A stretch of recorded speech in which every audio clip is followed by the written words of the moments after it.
नहीं कहते हैं कि आप रुपया पैसा लेके आओ। कहीं भी आप कथा सुनने जाओ, सबसे पहले व्यास गद्दी को प्रणाम करो। दूसरा, जो कथावाचक बैठा है उसको प्रणाम करो, क्योंकि कथावाचक विष्णु का स्वरूप होता है। कथावाचक विष्णु का स्वरूप होता है। और दूसरा, बाबा तुलसी ने भी कहा कि ईश्वर अंश है। बोलो, हम सब भगवान का ही अंश तो है, नहीं है? यही है बिन पग चल ही सुनहि बिन काना, कर बिन कर्म करई बिदना। तो ईश्वर अंश जीव अविनाशी, चेतन अमल सहज सुखरा। हर जीवात्मा में परमात्मा का वास है, हर जीवात्मा में। और जिस दिन भगवान अपना ये अंश निकाल लेता है ना, अंश समझ रहे, अंश निकाला कि राम नाम सत्य है। बोलो, क्या कहते हैं? राम नाम सत्य है। वैसे राम नाम सत्य नहीं बोलेंगे। और जब शमशान को जाएगा 4 लोगों के कंधे में, क्या विडंबना है महाराज मैथिल जी, क्या विडंबना है संसार की। इंसान की 2 ही तो बारातें निकलती हैं, एक जब ससुराल जाता है, दूसरा शमशान जाता है। जब ससुराल जाता है, बाराती आगे जा रहे हैं, डीजे वाले आगे जा रहे हैं, बैंड वाले आगे जा रहे हैं, घोड़ी वाले आगे जा रहे हैं, और दूल्हा बेचारा सबसे पीछे जा रहा है। जाता है कि नहीं जाता? दूल्हा बेचारा सबसे पीछे जाता है। और जब शमशान जाता है, 4 कंधों में वो सबसे आगे जा रहा है। परिवार वाले, कुटुंब वाले, रिश्तेदार सब पीछे जा रहे हैं और नीचे को सिर किए हैं और बोल रहे हैं राम नाम सत्य है। फिर नहीं कोई कहेगा कि ये बंगला सत्य है, गाड़ी सत्य है, पैसा रुपया सत्य है। क्या विडंबना है महाराज, क्या विडंबना है महाराज। ये संसार बड़ा स्वार्थी है, बड़ा स्वार्थी संसार है महाराज। इंसान मरा नहीं, गले का चेन निकल गया, कान का निकल गया, नाक का निकल गया, हाथ का निकल गया, यहाँ तक कि पहनने ओढ़ने वाले भी कपड़े फेंक दिए जाएंगे।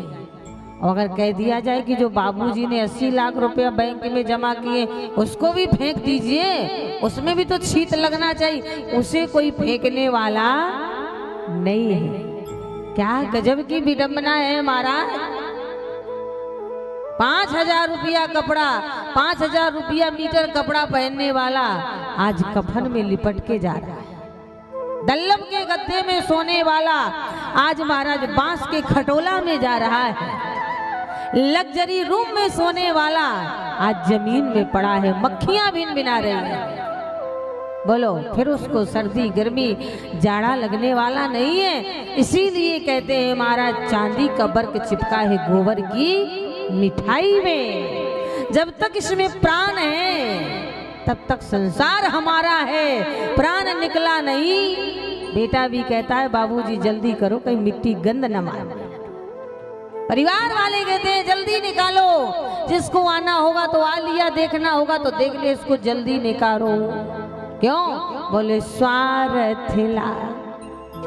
2 गज का कफन उड़ा के उसको निकाल दिया जाता है। जिसने सारी जिंदगी बैंक में रुपया भरा, संगमरमर लगाया, आज जहां जल रहा है वो भी उसकी जमीन नहीं। बोलो, ग्राम पंचायत वालों की है, नगर पालिका वालों की है कि नहीं? आज उसकी भी जमीन नहीं है। 4 दिन के बाद कहते हैं लस्तियां उठाओ, राख उठाओ, क्योंकि दूसरे को भी तो जलना है। ये है संसार। सारी जिंदगी हम लगे हैं कि ये मेरा है, मेरा है। कुछ भी तेरा नहीं है, कुछ भी तेरा नहीं है, सब यही पड़ा रह जाना है। हमारे गुरु जी एक बहुत अच्छी बात कहा करते थे मैथिल जी, जिस दिन हमारे जीवन में ये बात आ जाए, जैसे हम लोग बस से आए थे ना झांसी से। अब जब हम बस से आए थे झांसी से, हमने आपसे बताया, आपने तुरंत बोल दिया कि आप बोल देना देवास नाका उतार दो। हमने उसको देवास नाका बोल दिया, रेडियम बोला या बॉम्बे हॉस्पिटल, जहां उसने उतार दिया, क्योंकि वो बस हमारे लिए थी। जहां कहते वहां उतारता। अगर कहीं उसे बस वाले से कह देते ये बस हमारी, वहीं झगड़ा हो जाता। दिमाग में ये बात बिठा लेना, बस हमारी है पर हमारे लिए, ये हमारी नहीं है, हमारे लिए है। इसलिए बेटा हमारा है पर हमारे लिए नहीं है, मकान हमारा है पर हमारे लिए नहीं है। बनाया है, संसार का नियम है। हमारे दादा परदादा भी बना के चले गए, छोड़ गए, हमें भी बना के छोड़ के चला जाना है। एक दिन जब वहां से बिना जमानती वारंट आएगा, उसी दिन हमारी आंखें बंद हो जाएंगी। फिर परिवार वाले यही कहेंगे कि नजर भर के देख लियो। बोलो, दोबारा ये सूरत मिलेगी देखने को? नाती पोता संसार आएगा और वैसी नाक, वैसा कान, वैसा आओ, वैसा भाव नहीं मिलेगा। सब लोग कहते हैं परिवार कि ओढ़ाए दियो चदरिया, चलती बिरिया, ओढ़ाए दियो चदरिया, चलती बिरिया।